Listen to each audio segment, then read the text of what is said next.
Well, the 65th SAM convention, Business Today is covering its rolling coverage on of course, the SAM convention and of course the GST rate reform that have been announced by the government, and auto companies have been very active in passing it on to the consumer. I'm joined by Jyoti Malhotra from Volvo Cars India. Sir, thank you so much for joining us. Of course, big news is of course the GST. You have massively announced rate cuts for your vehicles. Tell us, what does it mean for the audience? Tell us what does it mean for you? So I think first of all, I would like to thank Government of India. I think it is not just a rate cut; it's a GST reform, right? It is called GST 2.0, and it is cutting across goods and services, rationalization of tax, which is really good for the economy, right? And I think it is generally said that automotive is the true reflection of any country's economy, and I am sure this rate cut will boost the overall economy and ultimately boost the automotive industry also.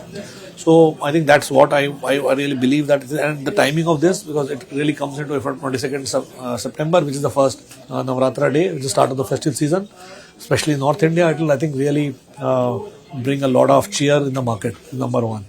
As a company, we have seen that we have already announced that we are passing complete benefit to the consumers. Not only that, we have come out and said that government has done their bid and we are adding a festive offer on top of it. And we are offering it as a double festive delight for our customers. So this is the best time to buy, I would say, for our cars, because there is a GST benefit which is available. There is a benefit on festive offer that we have added on there, and we can go ahead and do that. But I think we import cars, and our cars come as the kits, and which we assemble here in India. So our import cost is depending on the forex, and what is the rupee versus forex happening right now. So I think this is the best time to buy. You get the GST benefit, you get to buy it what is available today, plus festive offer. So I think this will be really a great time for, I would say, consumers to come forward and buy during the festive period. And I think it will really benefit in the long run. So I think one is what is going to happen in the festive season. And if you look beyond, I believe that this rate cut will have a cascading effect on the economy.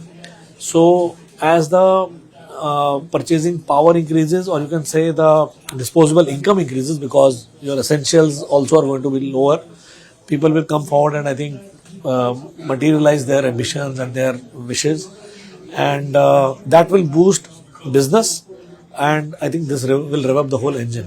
And we have seen in past, I think generally, in India, we always say that monsoons rev up this. When monsoons are good, then I think it leads to higher purchases, and then leads to the business. And the season, during festive season, there is something which happens, and then post festive season there is wedding season, and then it leads to. So I think this whole thing revs up. And this year we have had a good monsoon, despite I think some challenges that we had. But I think overall the monsoon has been good, and top of it there is a GST reform.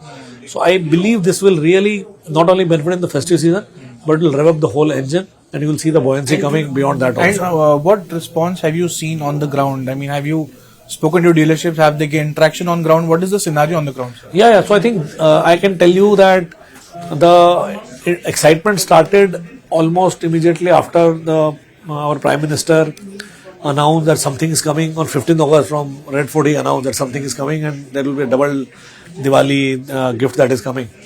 So I think since then there has been excitement of people are waiting what exactly is coming. But 3rd September after GST Council, it was made very clear these are the things.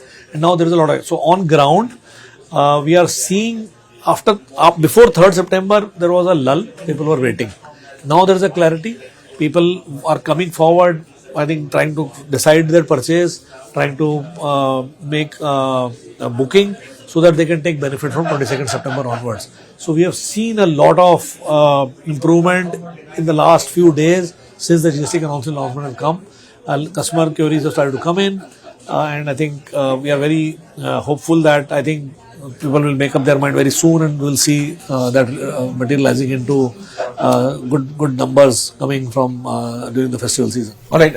If I come to the numbers on the ground, how much would you think? Because the first 4-5 months we've seen that there's been a lull in sales, muted sales. But now in the second half, do we see a good revival of footfall and eventually leading into sales? Yeah, I think we are living today. Let's understand one thing: we are living in a very uncertain and disruptive world. there have been a lot of geopolitics, what is going around regarding tariffs, and I think now in our surrounding countries we have seen some disturbances happening. So we can't really predict, to be very honest, what is going on and what is not. I think our government has done a very proactive measure to ensure that the benefits goes to the customer, and we are able to strengthen our resolve of Viksit Bharat, our resolve of Make in India, Atmanirbharta. I think this GST reforms, I think, pushes this whole agenda very forward. And hence, I believe, as I said, I think not only the festive season, I believe that this will bring buoyancy beyond festive season. And I think this will boost the economy and ultimately will reap the benefit. But weren't you anticipating something to come on luxury EVs and hybrids that didn't come up in the GST Council? So, do you feel that hybrids should also be looked at? No, I think one thing which I would say is that what we need now is I think stability and clarity. I think government has now made it very clear. The priority is electric cars with a 5% GST, which is really good, and we need to now maintain this. And on the other cars also, the benefit has been passed on. Those have been lowered. This has been maintained, and hence I think now what we need is stability and predictability, so that I think the benefits can go. So I think government is telling us, nudging us as a country, that we need to move toward electrification.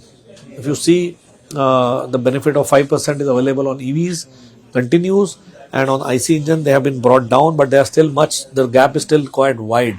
Hence, I think the direction is very clear. We need to completely move toward electrification. And last question, Jyoti sir, when we met in Jaipur last time for the EX30 drive, you mentioned that you were waiting for clarity and predictability from the government end.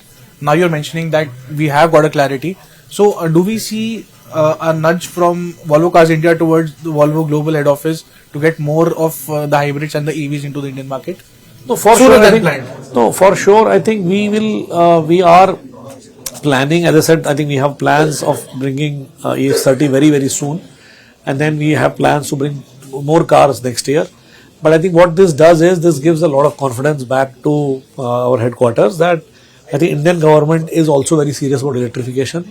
The benefits that they have passed on are not just for the short run. They really want to move to electrification. It really helps us to go back with a stronger voice and support our cause for India.